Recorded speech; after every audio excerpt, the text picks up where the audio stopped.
Well, my name is Carlos Matos, and I am considered to be the king of the crypto memes. And I became the king of the crypto memes because of a very famous speech that I gave in 2017 about an organization called Bitconnect. And that speech went viral. And after it went viral, people started creating memes all over the world from Carlos Matos. And they have crowned me as the king of the memes. And I'm right now enjoying myself because I am going through many different parts of the world, giving speeches and participating in conferences and knowing amazing people in the cryptocurrency, metaverse, DeFi, NFT world. So this is really amazing for me. Oh, nice. Carlos, maintain eye focus with me when we interview. Oh, okay, no problem. Sorry, I should have said that at the top. Yeah. But that was still a beautiful delivery. So no problem. Nice. All right, so let's talk a little bit about meme coins. If you are a big meme, have you got a meme coin? There are some steps or some ideas of me coming up with a meme coin. If you actually start thinking about meme coins, in the top 10 largest cryptocurrencies in the world, there are two meme coins right now, Shiba as well as Dogecoin. And these are billions of dollars, meme coin. So I have been approached by a few people who are interested, since I am the biggest crypto meme in the entire world, to create a coin on my name.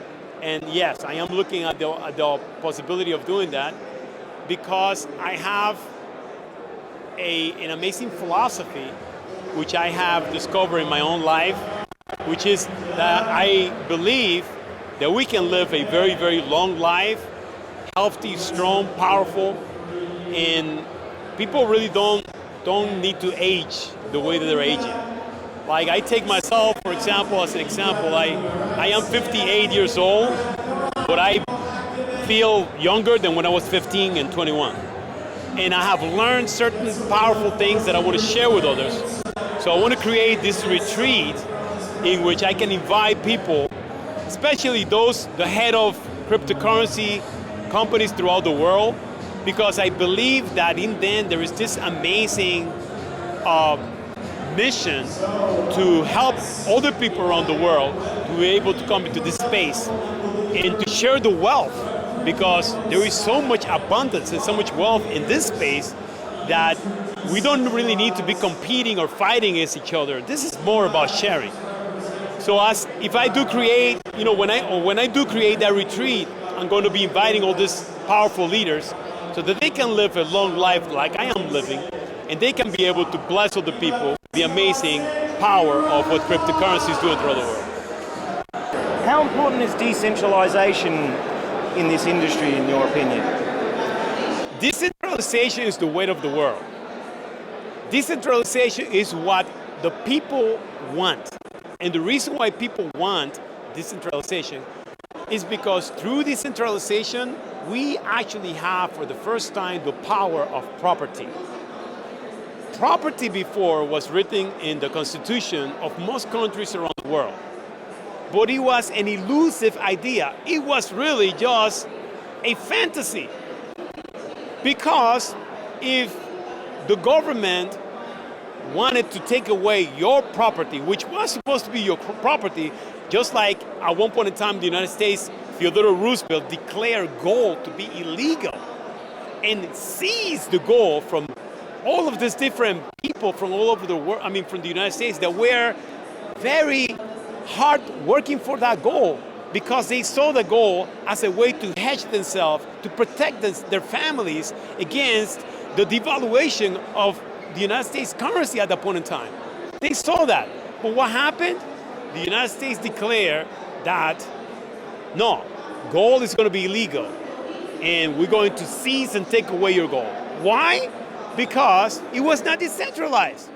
It was a type of asset that they can just go, they know exactly where it was, and they actually were able to take it away from people. But now, with the advent of cryptocurrencies, with the advent of NFTs, metaverse technology, This now is completely blowing away the world, because now if I have my cryptocurrency, if I have my NFTs, if I have my blockchain technology assets with me, and I have the keys to those assets, anyone can come into my own house. The government, the thieves, everybody can come into my house. Put a fucking gun in my face and tell me, give me your money. Give me your cryptos. Give me your Bitcoins or your Ether, your Ethereum. And you can tell them, you know what? Fuck you. I am not going to give you shit. That is such a power. And it is for the first time in the history of the world that people have the right to ownership. Understood. And to top that off, most projects in crypto, they have an origin address. You're familiar with smart contract origin addresses? Right now I'm looking at Hex by Richard Hart. Now he has an extremely fanatical community around it. You've heard of him? Yeah, sure. Henry. Richard Hart. Richard. Yeah. So in fact, Richard wanted to work with us, but at that point in time, it was just not the right time. But yes, I'm familiar with Richard and Hex, of course. Yeah, so I'm looking closely at that as part of the documentary because it seems to be the most hated, it's often called the scam, the main scam of the whole crypto industry, right? But you got to be careful about calling things scam, because there are so many ideas in this space now that are coming up. And because it's something new, because it's something, foreign to most people, they may call it a scam, when in fact, it may be the greatest opportunity. I myself, I'm an open person. I say to myself, okay, yeah, it could be a scam, absolutely. But what if is this something that can truly change my life? What if this becomes a generational wealth, a fountain of generational wealth that I can actually provide for my family for generations to come? Am I going to be held back by the thought that this is just a scam? Or am I going to take a chance and be a risk taker and just go ahead and make it happen? My answer is I'm always going to be a risk taker. I don't care. Now, I'm always going to invest only what I can afford to lose. And as an investor, I always have this rule.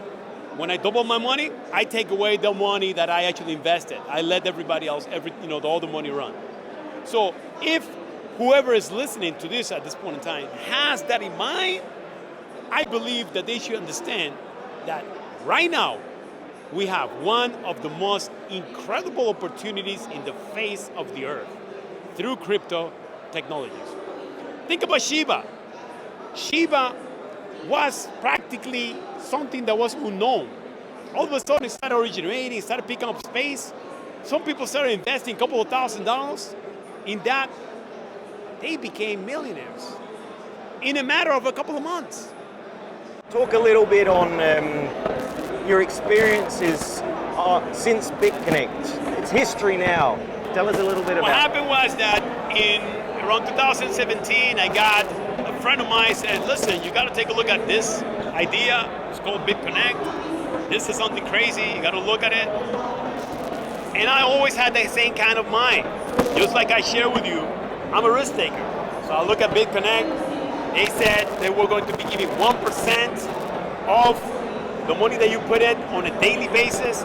They said that they had this kind of trading bot that was able to create all of this different profit, and because of that, they were going to be able to, give you that 1% and so on. So I said, let's do it. I put $25,010 into that. No, $25,610 into Bitconnect. Now, to me, that's not a lot of money. So if I lose it all, who cares? I don't give a shit. But what if that could actually go ahead and do something amazing? What if that could give me that 1%? And it's a brand technology, it's a cryptocurrency. Hey, let me just give it a shot. Why not? So I give it a shot. Boom! Within a couple of months, my 25,000 became like 120 something thousand. of course, when I saw that it grew up by double, what it was, I took my initial investment. So I didn't lose in Bitconnect, but I left that profit and it grew like crazy. By the time I went to the Bitconnect annual ceremony, where I did that very famous speech, I think it was like, again, about $130,000 or $140,000. And before it finished, it was almost close to $250,000. But all of a sudden, Bitconnect was known to be a scam. The bot that they have was a lie. And they were just using people's money to kill, like a Ponzi scheme. So it collapsed and it went all the way down. But people got to understand one thing. What is it what I learned from that? Well, a lot of people were pointing names at me because I was the face of Bitconnect. They were thinking that I was one of the head of what Bitconnect was and so on. I made that clear that I was not. But I understand their pain because they're looking for escape. They're looking for someone to go ahead and say, you are the one to blame for our pain. But in reality, if you are an investor, you got to understand, there is no guarantee. There is no guarantee on anything. If you're going to put your money and you're going to invest, your first thing you got to have in your mind is, the moment that I put that money in, that money can go to zero. That's my understanding. So if you have this grudge, if you have this pain, I don't know why were you investing in it then? You shouldn't be investing on something when you think that it's going to be guaranteed that you're going to be making money out of it. I myself, I think that's crazy. So when Bitconnect came and it collapsed and all that thing happened, and I saw that the money that I had became nothing, it didn't really bother me as much. Of course, I lost $250,000, supposedly, but did I really lose it? No, I really didn't lose it because I already took my seat out, but there were a lot of people that got hurt and so on, and I understand that. But as time goes by, I have turned that and realized that Bitconnect before my speech was like $900 million something dollars. And then after my speech became like a $2 to $3 billion. So I said to myself, wow, I have a power. I have a power to share with people information and to let them know that something powerful can come out of this, and therefore they can be motivated to go ahead and take action. And I think that that is one of my greatest powers, my greatest asset. It's like Hitler. Hitler motivated a lot of people to go ahead and do things that were terrible. But no, I'm using that same power to motivate people to grow, to change their lives, to take risks, to transform their lives into something which could be amazing. Okay. And how have you seen that power be received by others since that event? Amazing. I am highly blessed, highly favored. I mean, I am right now. Jonathan, Obadia, which is the CEO of XLab, has welcomed me into his life, and I have welcomed him into my life. We have made, we're really tight. And there are so many different other people that I'm working with that I'm feeling, this connection, and people see and understand that I'm genuine. I have this powerful philosophy in mind. If I help you to grow in all dimensions of your life, the universe itself just gathered. All of the powerful forces of the universe just gather, and they say to me, Carlos, because you have done so good to others, listen, I'm going to bless you, and I'm going to give you 1,000 to 1,000,000 times multiply what you help that person to grow. That's awesome, mate. That's awesome. And that is something that I put in every single thing that I do. And let me tell you something. It is something that creates miracles. No longer you have to think that you got to step on someone in order for you to grow. No longer you can do that. You can think that if you help someone else to grow, you are going to grow 1,000 times to 1,000,000 times more. And it happens. And that's partly due to decentralization. Definitely, all of these technologies coming together have created an amazing opportunity such that there is wealth galore. These are the most important times in our entire history. Never in the history of the world Have somebody put a couple of $1,000 into an asset and became millions of dollars in a couple of months. Bitcoin went from being a penny to right now almost 54, 60. It has reached almost $69,000. So what that means is everything is possible. Everything is motherfucking possible. We are limitless.